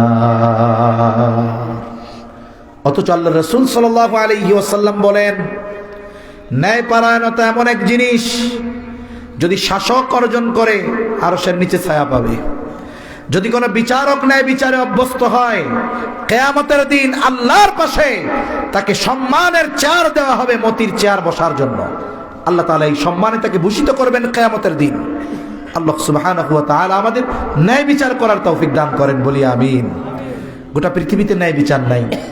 গত বছর এক পত্রিকায় দেখছিলাম, সুপ্রিম কোর্টের 5 জন বিচারক পদোন্নতি পেয়েছে অবিচার করার মাধ্যমে। অবিচার করার মাধ্যমে বুঝতে পারছেন? মানে নির্দোষ মানুষগুলারে ফাঁসি দিছে, সরকারের পছন্দ মতো রায় দিছে, কিন্তু রায়টা ন্যায্য রায় নয়, ন্যায় বিচার নয়, অবিচার। যার জেলও হওয়ার কথা না, তারে ফাঁসি দিয়ে দিছে। এই অবিচার করার কারণে 5 জন বিচারক সুপ্রিম কোর্টের পদোন্নতি পেয়েছে। হায় হায়, যেই জামানায় ন্যায় বিচার করলে ওএসডি হয়, ক্লোজ হয়, চাকরি চইলা যায়, পদোন্নতি হয় না, আর অবিচার করে শাসকের মন খুশি করলে প্রমোশন হয়, চাকরি শেষ হওয়ার পরে ইউরোপের বড় বড় উন্নত কান্ট্রিতে রাষ্ট্রদূত হওয়া যায়, তাইলে আর ন্যায় বিচার করে লাভ কি? অবিচার করে আগে দুনিয়া কামায় লই। এজন্যই আদালত গুলাতে ন্যায় বিচার নাই বললে চলে, ঠিক কিনা বলেন? এই বিচার বিভাগকে কোনো শাসকরা আলাদা করতে চায় না। অনেক সময় আপনারা শোনেন না যে বিচার বিভাগকে পৃথক করতে হবে, প্রশাসনকে রাষ্ট্র থেকে আলাদা করতে হবে। কেন? বলে প্রশাসন যদি সরকারের নিয়ন্ত্রিত একটি সংগঠনে পরিণত হয়, তাইলে পুলিশের কাছে ওই দলের লোক গেলে ফ্যাসিলিটি পাবে, আপনি আমি গেলে ফ্যাসিলিটি পাবো না। যার ফলশ্রুতিতে কি হয়? ওই যে পুলিশ একটি দলীয় সংগঠনে পরিণত হয়, সে হক বাতিল বোঝে না। মানুষ যখন ন্যায্য দাবি নিয়ে যায়, পুলিশ পিড়াইয়া সাইজ করে, প্রয়োজনে গুলি করে, কোনো বিচারও হয় না পুলিশের। এটা হওয়ার কারণ কি? বলে প্রশাসনকে ক্ষমতাধর বা ক্ষমতা যে দল থাকে তারা নিজেদের নিয়ন্ত্রণে নিয়ে নেয়। আদালতগুলোতে ন্যায় বিচার না হওয়ার অন্যতম একটি কারণ, বিচার বিভাগ এটা পৃথক নয়, আলাদা নয়। এজন্য যখনই বিচার বিভাগ পৃথকীকরণের কথা আসে, দেখবেন যারাই ক্ষমতায় থাকে তারা কয় না না না না, এটাকে একেবারে নিয়ন্ত্রণহীন করে দেওয়া যাবে না। তার মানে কি, ওই জায়গায় ওনারা চায় ওনাদের মন মতো বিচারক বসাবে। বিচারক তিনি রায় দিবেন না, তাকে যা দিয়ে রায় দেওয়ানো হবে তিনি সেটা দিবেন। এর ভুরি ভুরি নজির অতীতে আমরা দেখেছি, ঠিক কিনা বলেন? আমরা চাই এমন এক বাংলাদেশ হবে যেখানে রাষ্ট্রপ্রধান থেকে নিয়ে সমাজের একেবারে ক্ষুদ্র মানুষটা, ছোট্ট মানুষটা, নিম্ন আয়ের মানুষটা, একেবারে দরিদ্র মানুষটাও আদালতে গিয়ে ন্যায় বিচার পাবে, ঠিক কিনা বলেন? রায় যদি রাষ্ট্রপ্রধানের বিপক্ষেও যায়, বিচারক ওই রায় দিতে হীনমন্যতা আর ভয় পাবে না। কিন্তু আফসোস, এখন যদি কোনো রাষ্ট্রের রাষ্ট্রপ্রধানের বিরুদ্ধে রায় দেয়, তাহলে ওর তো জীবন থাকবে না, ঠিক কিনা বলেন? জীবন থাকবে? ওই চিন্তা করেই তারা অবিচার করছে আর প্রমোশন পেয়েছে। অথচ ন্যায় বিচারের ওই সোনালী যুগে ন্যায় বিচার কেমন ছিল, আমি দুইটা উপমা দিয়ে আমার আলোচনা শেষ করে দিব। ওই সময়টাতে যারা শাসক ছিলেন তারাও ন্যায় বিচার মানতেন, রায় বিপক্ষে গেলেও মেনে নিতেন, যার কারণে সমাজের সব মানুষ ন্যায় বিচার পেত, বিচারকরা নির্ভয়ে ন্যায় বিচার করত। এখন বিচারক চিন্তা করে, আমি যদি একটু এমন রায় দেই, গভর্নমেন্টের যদি বিপক্ষে যায় তাইলে আমার জীবন চলে যাওয়ার উপক্রম, এই ভয়ে তারা ন্যায় বিচার করে না। আর ন্যায় বিচার যদি করে, কোনো ক্ষমতাধর ব্যক্তির বিপক্ষে যদি রায় যায়, সে যদি অপরাধীও হয়, সে ওই বিচার মানতে চায় না, উল্টা ওই বিচারকের বিরুদ্ধে আচরণ করে, ঠিক কিনা বলেন? অর্ধজাহানের শাসক খলিফাতুল মুসলিমিন হযরত ওমর রাদিয়াল্লাহু তাআলা বাজারে গেছেন, একটা ঘোড়া কিনছেন, টাকা পয়সা পরিশোধ করে বাইরে আসছেন, এখন দেখে ঘোড়ায় সমস্যা। বাজারের বাহির থেকে ঘোড়াটা ফেরত নিয়ে আবার বাজারের মধ্যে গেছেন। এক ইহুদির কাছ থেকে ঘোড়া কিনেছেন, ইহুদিকে বলতেছে তোমার ঘোড়া খারাপ, তুমি ফেরত নাও। কয় না, আমি আপনার ভালো ঘোড়া দিছি। কয় না, খারাপ ঘোড়া দিছো। বেচা কেনার কিছু শর্ত আছে, উনি স্বাভাবিক বেচা কেনা করেছেন, কোনো শর্ত মর্ত দেন নাই যে তোমার ঘোড়াটা নিলাম, 10 দিনের মধ্যে যদি সমস্যা দেখা দেয় ফেরত নিবা, এই ধরনের কোনো শর্ত নাই। আবার বেচা কেনার মজলিসেও উনি ছিলেন না, কারণ উনি বাজার থেকে বের হয়ে গেছেন। দুইজনের মধ্যে তর্ক চলতেছে, একজন অমুসলিম অর্ধজাহানের শাসকের সাথে তর্ক করতেছে। এক পর্যায়ে হযরত ওমর বললেন, তোমার আর আমার মধ্যে এই বিষয়ের ফয়সালার জন্য তৃতীয় আরেকজনকে ফয়সালাকারী সাব্যস্ত করো। ইহুদি নিজের ধর্মের কাউকে নয়, একজন মুসলমান, তার নাম হলো সুরাইহ। সুরাইহকে তিনি বললেন, খলিফা, আমার আর আপনার মধ্যে সুরাইহ এই বিষয়ের মীমাংসা দিবে। হ্যাঁ দিবে। এবার সুরাইহ বিচারক। সুরাইহ এবার দুইজনের কথাই শুনলেন, কারণ হাদিসের মধ্যে আসছে বিচারক বাদী বিবাদী উভয়ের কথা মনোযোগ সহকারে শুনবেন, এরপরে নিরপেক্ষভাবে রায় দিবেন। হযরত ওমর রাদিয়াল্লাহু তাআলা আনহুকে এইবার বিচারক সুরাইহ বলতেছে, আপনি কি চান? বলে, আমি চাই সে ঘোড়া ফেরত নিবে। তা আমারে বলেন তো, আপনার এই ঘোড়ায় সমস্যা দেখা দিছে কখন? বলে, আমি যখন তার কাছ থেকে কিনছি তখন ভালো ছিল, যখন বাজারের বাইরে গেলাম দেখলাম ঘোড়ায় সমস্যা। তার মানে তার কাছ থেকে ভালোটা বুঝে নিয়েছেন, টাকা পরিশোধ করেছেন, বাজারের বাইরে গেছেন, এরপরে সমস্যা দেখা দিছে। বলে, হ্যাঁ। বলে, খলিফা, ঘোড়া ফেরত নিতে ও বাধ্য, তবে আপনি তার থেকে যেমনটা বুঝে নিয়েছেন তেমনটা ফেরত দিতে হবে, এটাই মাসালা। হযরত ওমর চুপ। একটু পরে বলতেছে, হ্যাঁ সুরাইহ, এটাই ন্যায় বিচার। সুরাইহ ন্যায় বিচার করছে, রায় খলিফার বিপক্ষে গেছে, তার উপর কোনো থ্রেট আসে নাই, হুমকি আসে নাই, বরং ন্যায় বিচার করছে। পুরস্কার কি? খলিফাতুল মুসলিমিন বলতেছে, যাও, কুফার প্রধান বিচারকের পদ শূন্য, আমি তোমাকে নিয়োগ দিয়ে দিলাম, আজকে থেকে তুমি কুফার প্রধান বিচারক। সুবহানাল্লাহ বলেন। তার মানে একসময় মানুষ নির্ভয়ে ন্যায় বিচার করত, রায় খলিফার বিপক্ষে যায়, যাক, খলিফা মেনে নিবে। কিন্তু এখন ওইরকম মানুষও নাই, ন্যায় বিচারও নাই। নবীজি সাল্লাল্লাহু আলাইহি ওয়াসাল্লামের দরবারে কুরাইশ বংশের মাখজুম গোত্রের একজন মহিলার চুরির অপরাধে হাত কাটা হবে। সাহাবায়ে কেরাম চিন্তিত যে কুরাইশ বংশের নারী, গোত্র ভিন্ন, এর হাত কাটা হবে, নবীর বংশ, তাদের কলিজায় লাগে, আঘাত লাগে। এইবার নবীজির কাছে একটু যদি সুপারিশ করা যাইতো, যদি শাস্তিতে একটু কমাইতো, কার কাছে বলা যায়? হযরত যায়েদ রাদিয়াল্লাহু তাআলা আনহুর ছেলেকে বলছে, যাও, ছোট তখন ওসামা, তোমার নানার কাছে গিয়া কও যে নানা, যেই মহিলা চুরি করছে কুরাইশ বংশের, ছোট মানুষ, যা শিখাই দিছে গিয়া তাই বলছে। নবীজির আর বুঝতে বাকি নাই যে এই কথা ওসামা নিজের থেকে বলে নাই, ওসামাকে কেউ শিখাইয়া দিছে। হাদিসের মধ্যে আসছে নবীজি ঘর থেকে বের হয়েছেন, চেহারার মধ্যে রাগান্বিত ছাপ। নবীজি বলতেছেন, তোমরা কি আমাকে এমন বিষয়ের সুপারিশ করছো যেই বিষয়ের শাস্তি কার্যকর করার আদেশ দিয়েছেন কে? জোরে বলেন কে? নবীজি বলেন, ওয়াল্লাহি লাউ আন্না ফাতেমাতা বিনতা মুহাম্মদ সারাকাত লাকাতাতু ইয়াদাহা। নবীজি বলেন, আল্লাহর শপথ, যদি মুহাম্মাদের কন্যা ফাতেমাও চুরি করতো, লাকাতাতু ইয়াদাহা, আমি অবশ্যই তার হাত কেটে দিতাম। আর যদি কেউ অবিচার করে কি হয়? নবীজি বলেন, তোমাদের পূর্বে বহু সম্প্রদায়কে এই কারণে ধ্বংস করা হয়েছে, যখন তাদের মধ্যে কোনো শরীফ মানুষ চুরি করত তাকে ছেড়ে দেওয়া হতো, ওই যে সম্ভ্রান্ত মানুষ। আর যদি গরিব কোনো চুরি করত তাকে শাস্তি দেওয়া হতো দুর্বল হওয়ার কারণে। এই কারণে অতীতে বহু সম্প্রদায়কে আল্লাহ ধ্বংস করে দিয়েছেন। এখন আসেন এই দুইটা গুণ আমরা অর্জন করব কোন ইনশাআল্লাহ। আল্লাহ তাআলা এই সুন্দর দুইটা গুণ বর্ণনার পরে বলেন, ইন্নাল্লাহা নি'ম্মা ইয়াইদুকুম বি। আল্লাহ তাআলা বলেন, নিশ্চয়ই আল্লাহ তোমাদের কতই না সুন্দর ওয়াজ করলেন।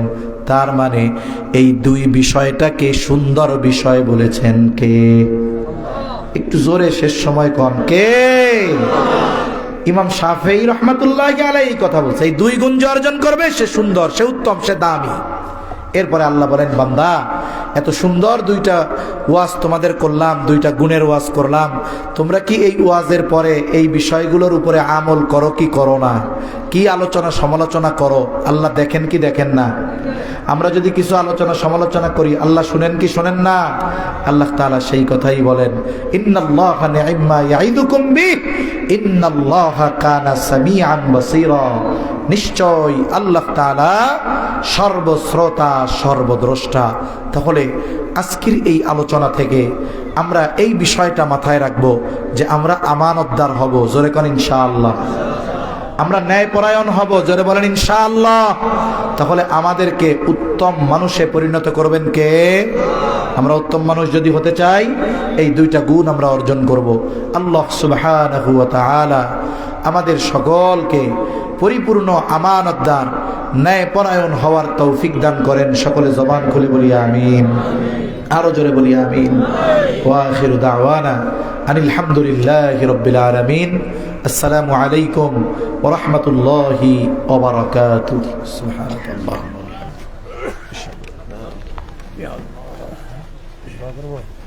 আচ্ছা, একটু মুখতাসার দোয়া করি আমরা, এই গালি বন্ধ করেন কেন?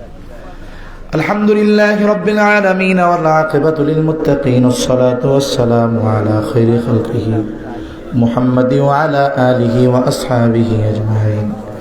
রব্বুল আলামিন, আপনি আমাদের জীবনের সব গুনাহগুলো মাফ করে দেন। আমাদের আত্মীয় স্বজন দেশে প্রবাসে যে যেখানে আছে মাফ করে দেন। খাস করে আল্লাহ, এলাকার অনেক মানুষ প্রবাসে আছে, তাদের আপনি ভালো রাখেন, সুস্থ রাখেন, ঈমান আমলের সাথে রাখেন। আয় আল্লাহ, এই মাদ্রাসা আপনি কবুল করে নেন। আয় আল্লাহ, যে যেভাবে সহযোগিতা করে কবুল করে নেন। মাদ্রাসার যত প্রয়োজনীয়তা আছে গায়বী খাজানা থেকে মিটায়া দেন। আয় আল্লাহ, আমাদের যাদের মা বাবা দুনিয়া ছেড়ে চলে গেছে মাফ করে কবরগুলো জান্নাতের টুকরো বানায়া দেন। রব্বুল আলামিন, আমাদেরকে আপনার মুহাব্বতের বান্দাদের তালিকা অন্তর্ভুক্ত করে নেন। প্রকৃত আমানতদার আর ন্যায়পরায়ণ হওয়ার তৌফিক দেন আল্লাহ।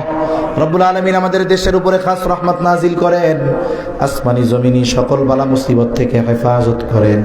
রব্বুল আলামিন, মালাকুল মউত যখন মৃত্যুর পয়গাম নিয়ে হাজির হবে, আপনি আপনার প্রতিটি বান্দার জবানে তাওহীদের কালিমা নসিব করে দিয়েন। রব্বিরহামহুমা কামা রব্বায়ানি সগীরা, রব্বিরহামহুমা কামা রব্বায়ানি সগীরা।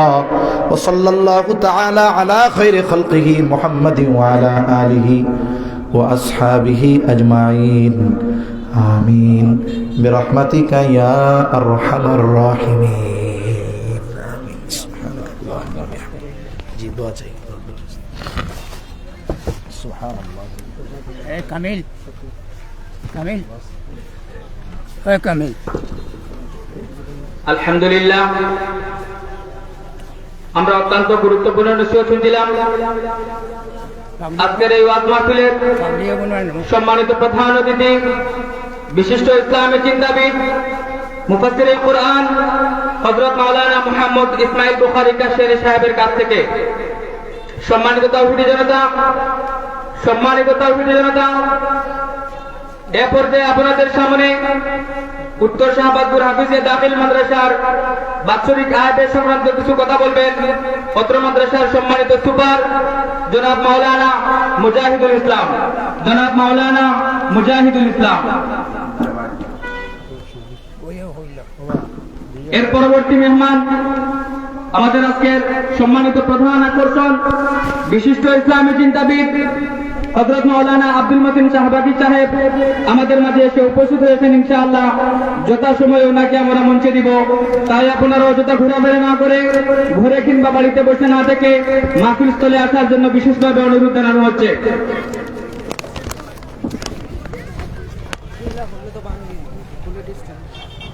তুলিয়া দেও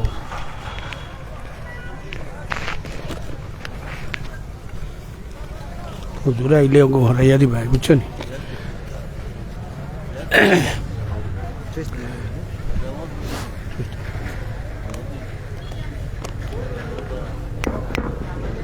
আসসালামু আলাইকুম ওয়া রাহমাতুল্লাহি ওয়া বারাকাতুহু। আলহামদুলিল্লাহ ওয়াসসালাতু ওয়াসসালামু আলা রাসূলিল্লাহ। আম্মা বা'দ, ফাআউযু বিল্লাহি মিনাশ শাইতানির রাজীম। বিসমিল্লাহির রহমানির রহিম। মৌলভীবাজার জেলার ঐতিহ্যবাহী ইউনিয়ন উত্তর শাহবাজপুর ইউনিয়নের ঐতিহ্যবাহী দ্বীনি শিক্ষা প্রতিষ্ঠান উত্তর শাহবাজপুর হাফিজিয়া দাখিল মাদ্রাসা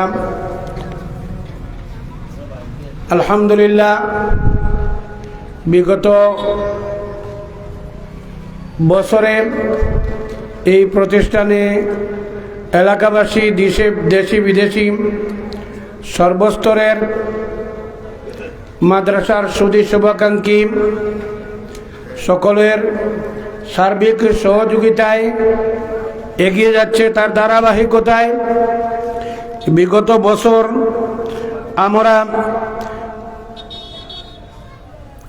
1 জানুয়ারি 2025 থেকে 31 জানুয়ারি 2025 পর্যন্ত মাদ্রাসার বিস্তারিত আয়ের খতিয়ান আমি পেশ করছি। আয়ের বিবরণ ওয়াদাকৃত ওয়াজ মাহফিলের ছিল, সেই ওয়াদাকৃত টাকা থেকে উত্তোলন হয়েছে, জমা হয়েছে 2,35,000 টাকা। আমরা বিশেষ কালেকশন করেছি 6,87,532 টাকা। গত বছর ওয়াজের দিন নগদ আদায় হয়েছিল 1,16,225 টাকা। অগ্রহায়ণ মাসের গত বছরের দান থেকে 64,790 টাকা। গ্রাম্য চাঁদা 28,235 টাকা।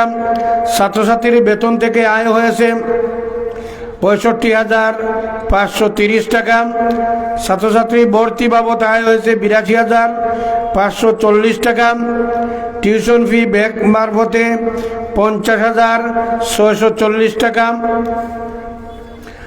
লন্ডন ওয়েলফেয়ার অ্যাসোসিয়েশন থেকে এককালীন 96,000 টাকা। উত্তর শাহবাজপুর কল্যাণ সমিতি ফ্রান্স প্রবাসী ভাইদের থেকে আমরা 1 লক্ষ টাকা।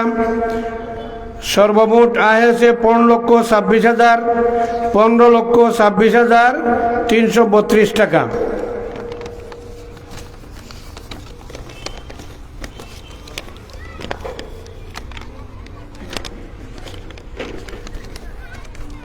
ব্যয়ের বিবরণ অর্থাৎ খরচের বিবরণ। বার্ষিক ওয়াজ মাহফিল 2025-এর খরচ 1,76,125 টাকা। শিক্ষক বেতন হিফজ বিভাগ সহ 8,84,186 টাকা। নিয়োগ সংক্রান্ত দ্বিতীয় 2 ধাপে মোট খরচ হয়েছে 2,12,072 টাকা। কম্পিউটার ক্রয় 76,886 টাকা। মাদ্রাসার ডেস্ক বেঞ্চ আংশিক মেরামত বাবদ 28,465 টাকা।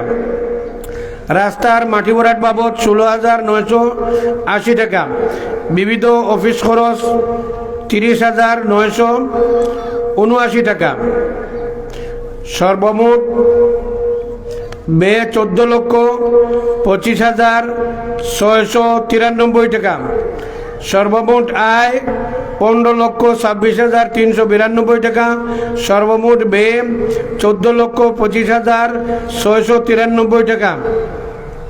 আমাদের সামনে যদিও ক্যাশ আছে দেখা যার 1,06,099 টাকা, কিন্তু বিগত 6 মাসের শিক্ষক কর্মচারী বেতন ঋণ আছে, বেতন পাওনা আছে 6,80,520 টাকা, অর্থাৎ ডিসেম্বর পর্যন্ত আমাদের ঘাটতি আছে প্রায় 5 লক্ষ টাকার উপরে।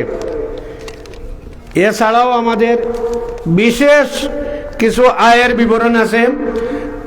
একটি হচ্ছে এখানে হিজ বিভাগের জন্য আমরা দেখতেছি একটা রুম তৈরি হচ্ছে, সেটা আমাদের অর্জুনপুর গ্রামের জনাব নাইম শহীদ আশুক ভাইয়ের পক্ষ থেকে এই ঘরটা তিনি সম্পূর্ণ নিজ খরচে তৈরি করে দিচ্ছেন।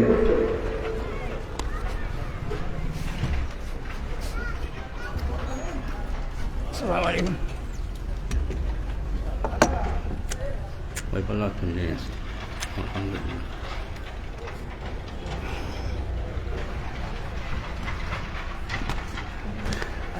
আমাদের মাদ্রাসার ম্যানেজিং কমিটির সম্মানিত সদস্য জনাব কাজী হুমায়ুন রশিদ সাহেবের বড় ভাই জনাব হারুনুর রশিদ চৌধুরী সাহেব অত্র প্রতিষ্ঠানের হিউজ বিভাগের সম্মানিত 2 জন উস্তাদের বেতন জানুয়ারি থেকে দেওয়া তিনি শুরু করেছেন এবং চালিয়ে যাবেন, সেই ওয়াদা তিনি করেছেন এবং এখনও দিতেছেন, যাতে আমরা হিজ বিভাগকে ভালো মানের পাঠদানে আমরা সক্রিয়ভাবে ভূমিকা রাখতে পারি। ইতিমধ্যে আমাদের 2 জন হিজ বিভাগের শিক্ষক দ্বারা আমাদের পাঠদান কার্যক্রম পরিচালিত হচ্ছে।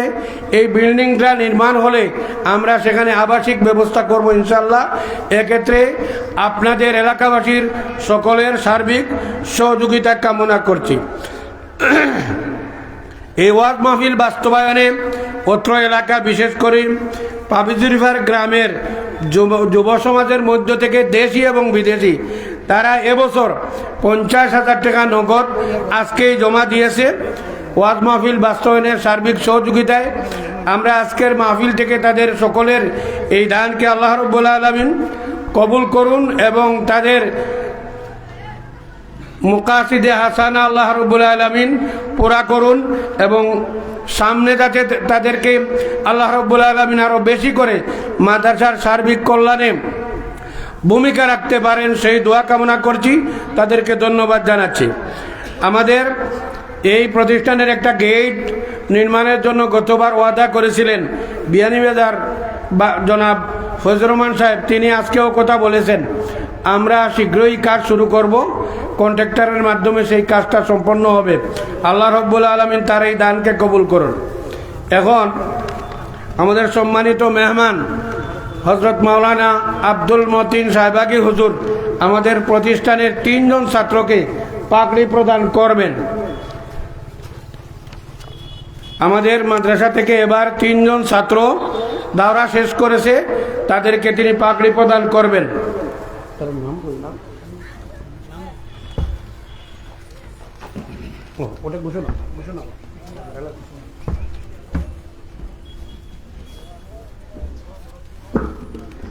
সম্মানিত উপস্থিতি, উত্তর শাহবাজপুর হাফিজিয়া দাখিল মাদ্রাসা থেকে এবছর 3 জন ছাত্র হিফজ সম্পন্ন করেছে। তাদেরকে আজকের আমাদের এই বার্ষিক ওয়াজ মাহফিলের সম্মানিত প্রধান আকর্ষণ বিশিষ্ট ইসলামী চিন্তাবিদ মুফাসসিরে কোরআন হযরত মাওলানা আব্দুল মতিন সাহেবাগী সাহেব পাগড়ি প্রদান করবেন। পাগড়ি গ্রহণের জন্য আমি প্রথমে ডাকছি হাফিজ মাহমুদুল হাসান, পিতার নাম হারুনুর রশিদ, গ্রাম ভুগা। পাগড়ি প্রদান করবেন আজকের এই ওয়াজ মাহফিলের সম্মানিত প্রধান আকর্ষণ জনাব মাওলানা আব্দুল মতিন সাহেবাগী সাহেব।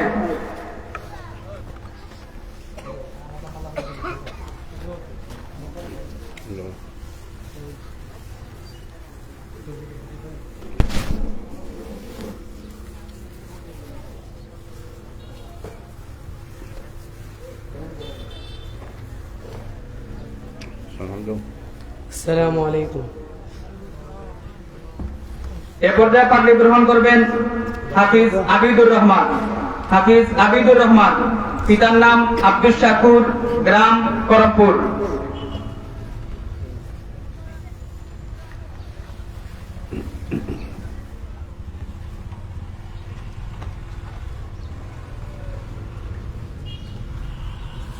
আসসালামু আলাইকুম।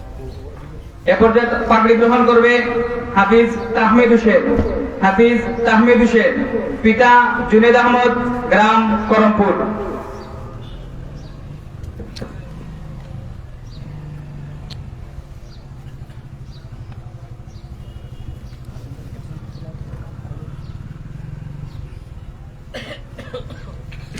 السلام عليكم ورحمة الله وبركاته. أعوذ بالله من الشيطان الرجيم. بسم الله الرحمن الرحيم. عسى ربكم أن يرحمكم وإن عدتم عدنا وجعلنا جهنم للكافرين حصيرا. إن هذا القرآن يهدي للتي هي أقوم ويبشر المؤمنين الذين يعملون الصالحات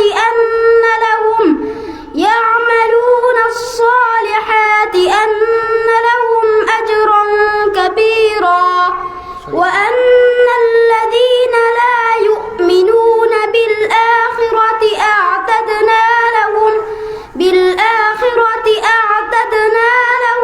عذابا أليما. صدق الله العظيم.